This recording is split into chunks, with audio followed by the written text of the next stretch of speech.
take two.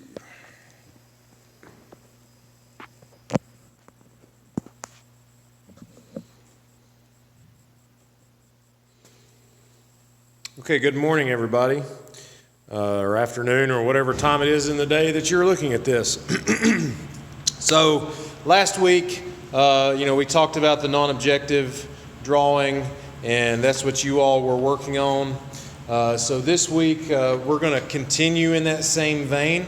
You want to be kind of working the same way as far as we're still doing non-objective, non-referential work, so I don't want to see anything that's too definable, right? I don't want to be able to look at it and say that's a tree. So what we want to do now, the last drawing is very spontaneous and it kind of evolves as you work through it. But now we're going to go a little different, and you're going to have the opportunity to plan ahead. And we're going to use just a regular old sketchbook assignment for that.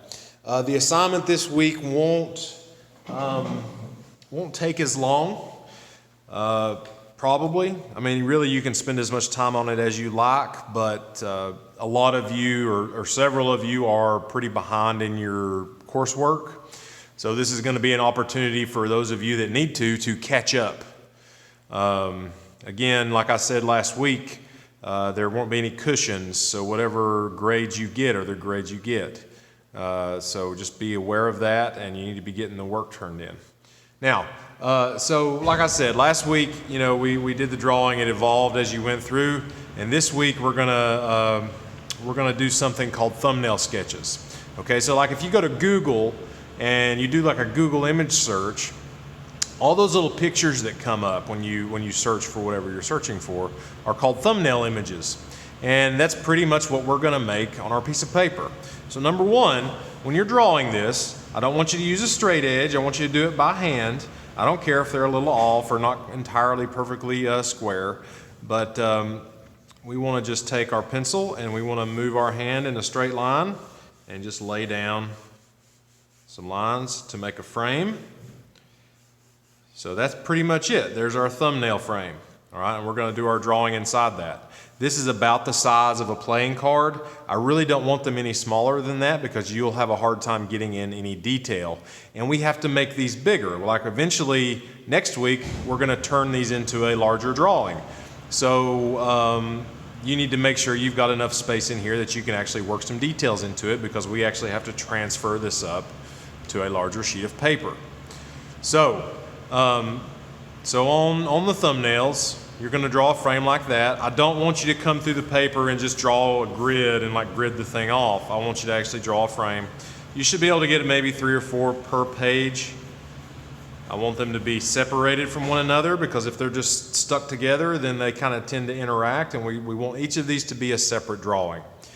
And they all should be very different. I don't want to see the same drawing done over and over again. So I want to see that you're trying different things with each of these.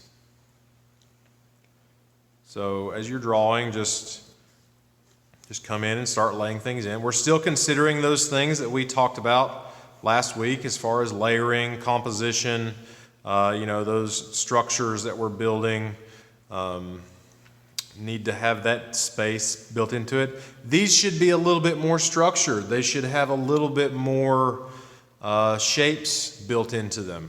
They shouldn't be as loose and just kind of focusing on line. Now we're kind of constructing these things. You have time to work through them. And you can treat these the same way. You want to add things, and you might see oh, I don't like that. I'm going to take that out. So if you need to, just remove something. And then we can put something else back in there.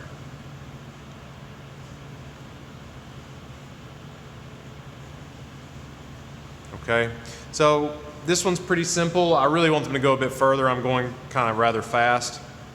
And then the next one, we might take and go off on a different tangent with it. Maybe kind of play around with repetition a little bit. So I'm kind of taking that idea of that very simple landscape, and now I'm going to take it and start to play with it and take things out. So I'm really not thinking about this too much. I'm just kind of laying things in here and then kind of seeing what I like and what I don't like. And if I don't like something, that's okay. I can come back and fiddle with it more later. So again, thinking about how we're arranging things within the frame, that's important. So what I want out of these, I want 10. I want 10 thumbnail sketches. And really that's not a lot. When I took classes, design classes and things, and they would say, okay, we're going to do this assignment for the next time you come in class in 2 days, you need to come in with 30 thumbnail sketches. So we'd have to do a lot of them. 10 really isn't that much. Again, they should all be completely different. And the goal is, eventually we're going to select one, and then we're going to take it and we're going to make a bigger drawing out of it. So make sure that you're putting all the effort into it. Each of these should take maybe 10, 15, maybe 20 minutes tops. 20 minutes if you're going to really put the time in. But you can think of these as rough drafts. So once you get one done, like the first one, and you say, oh man, I really like that, that's the one I'm going to pick.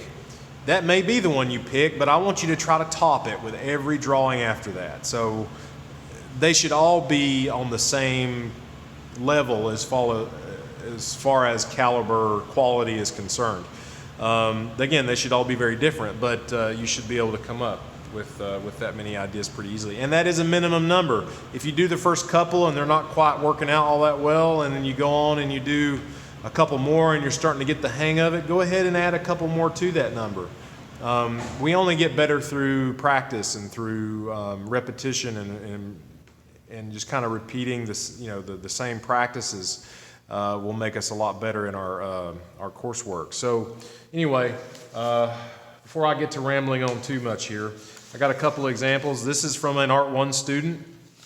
And you can see how these are much more structured and much more well put together because they had time to kind of think about it as they were working through their ideas.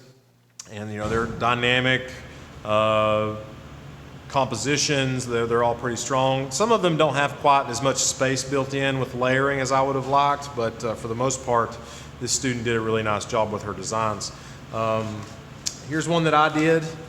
And I can show you that, and you can see my pencil, it's about the size of a playing card. You can see how much more intricate it is as far as like structures built into it. So, this is kind of what I'm looking for as far as like your overall designs. They shouldn't be as loose and free-flowing as the ones we did last week. Oh, one thing I forgot, both of these are in portrait. If you ever hear me say portrait or landscape, then like portrait is more vertical, landscape is more horizontal.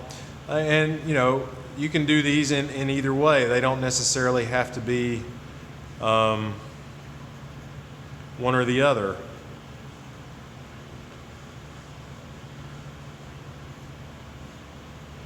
So we can start to kind of play around with.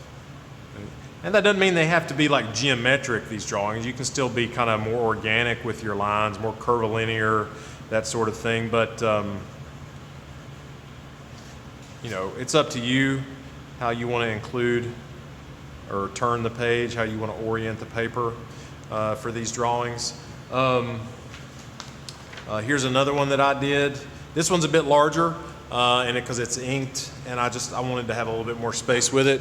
So, make sure that you are, thinking about those things like layers, and it's just like stopping something and starting it again. And again, you don't have to see all of something to know what it is. Like if you look, you can see this ring moving all the way through, right? And we know that's a bigger circle because I'm utilizing that edge. So again, composition and these things that we've been talking about the last week or so are really important.